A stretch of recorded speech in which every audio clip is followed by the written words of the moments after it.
غسل کیسے کرنا ہے؟ نبی کریم صلی اللہ علیہ وآلہ وسلم کا جو غسل کا طریقہ تھا، آپ اس کی بنیاد بھی وضو پر رکھتے تھے غسل کی.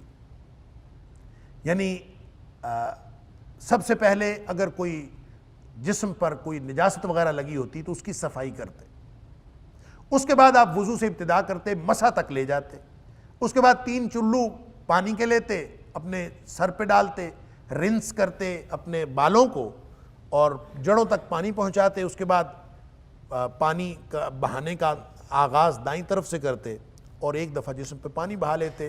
پھر اپنے غسل خانے سے باہر تشریف لا کر اپنے پاؤں دھو لیتے. یوں غسل بھی مکمل ہو گیا، وضو بھی مکمل ہو.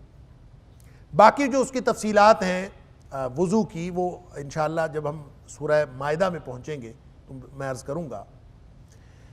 تو غسل میں گویا یہ ایک طریقہ کار نبی کریم صلی اللہ علیہ وسلم بتا دیا، حتیٰ تغتسلوا کا. یہ کرو گے تو پھر وہ غسل ہوگا. ہم نہا کے باہر آ جاتے ہیں، ہمارا غسل نہیں ہوتا. اور غسل کے اندر نیت بھی شامل ہے کہ آپ پاکیزگی کی نیت سے نہائیں اور اس طریقے سے نہائیں جو نبی کریم صلی اللہ علیہ وسلم طریقہ بتایا ہے.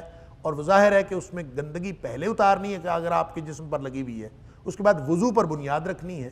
وضو پر بنیاد رکھ کر پھر جسم پر پانی بہانا ہے، اور اس طرح کہ جسم کا کوئی ایک حصہ بھی خشک نہ رہے، ایک بال برابر جگہ بھی خشک نہ رہے. اور اس کے بعد پاؤں دھونے ہیں. یوں وضو کا عمل مکمل ہوتا ہے سنت کے اعتبار سے. ہم نے اب اس میں تقسیم کر لیا کہ اتنے فرائض ہیں، اتنے واجبات ہیں، اتنی سنتیں ہیں، اتنے مستحبات ہیں.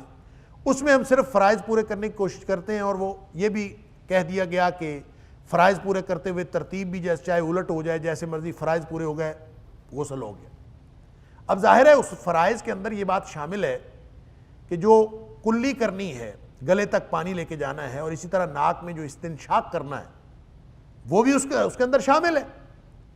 تو ظاہر ہے جب آپ وضو ٹھیک طریقے سے نہیں کریں گے تو اس کا مطلب ہے غسل ٹھیک طریقے سے نہیں ہوگا. استنشاق کا مطلب پانی چڑھانا ہوتا ہے ناک میں، پانی ڈالنا نہیں ہوتا. اب ظاہر ہے اگر پانی چڑھانا ہے ادھر تو یہ بھی ایک عمل ہے اس کے اندر، اور وہ وضو میں شامل ہے. لہٰذا مطلقاً پہلے نجاست جو بھی ہو نجاست اتارنی، اس کے بعد وضو، اس میں کلی اور استنشاق خود ہی آ گیا، پانی ناک میں چڑھانا. پھر اس کے بعد مسح تک جا کے پھر پانی جسم پہ بہانا ہے، اور پھر پاؤں دھونا باہر نکل کے یا جگہ بدل کے، یہ اس میں شامل ہے.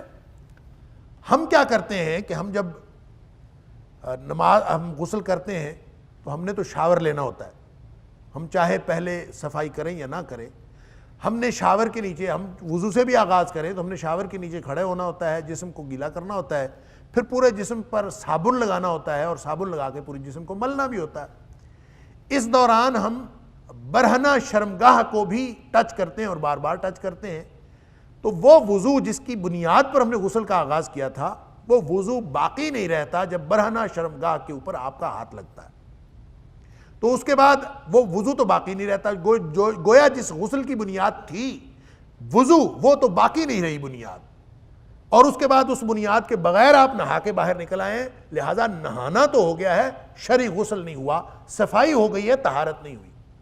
لہٰذا طہارت اگر آپ نے کرنی ہے تو آپ کو اس بات کا اہتمام کرنا پڑے گا کہ وضو کے آغاز سے قبل آپ اپنی شرمگاہ کو دھو چکے ہوں، تاکہ اس کے بعد دوبارہ آپ کو زحمت نہ اٹھانی پڑے کہ وہاں آپ نے صابن لگانا ہے اور آپ نے اپنے سارے جسم کی صفائی کرنی، اس کی ضرورت باقی نہ رہے.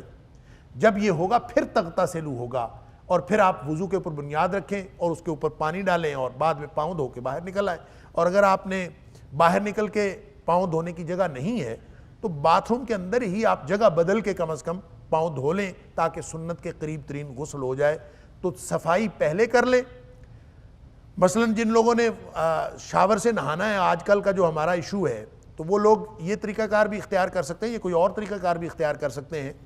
وہ یہ ہو سکتا ہے کہ آپ سب سے پہلے اپنے پورے جسم کو صابن لگا کے اس کو دھو لیں اور اس کو اس صفائی کے قائم مقام سمجھیں جو نبی کریم صلی اللہ علیہ وسلم وضو سے قبل فرماتے تھے. تو آپ نے ایک دفعہ پوری صفائی کر لی. اب اس کے بعد آپ پھر سے وضو سے آغاز کریں. گویا صفائی ہو گئی. اس کے بعد آپ نے طہارت حاصل کرنی ہے. طہارت کے لیے پھر سے آپ وضو سے آغاز کریں گے اور مسح تک جا کے چھوڑ دیں گے. پورے جسم پر ایک دفعہ پانی بہا لیں گے اور جگہ چھوڑ کے آپ مثلا شاور کے نیچے آپ نہا رہے ہیں، سنک لگے ہوتے ہیں عام طور پر، تو آپ ادھر جا کے پاؤں دھو لیں اور یوں آپ کا انشاءاللہ غسل بھی مکمل ہو گیا اور وضو بھی مکمل ہو گیا.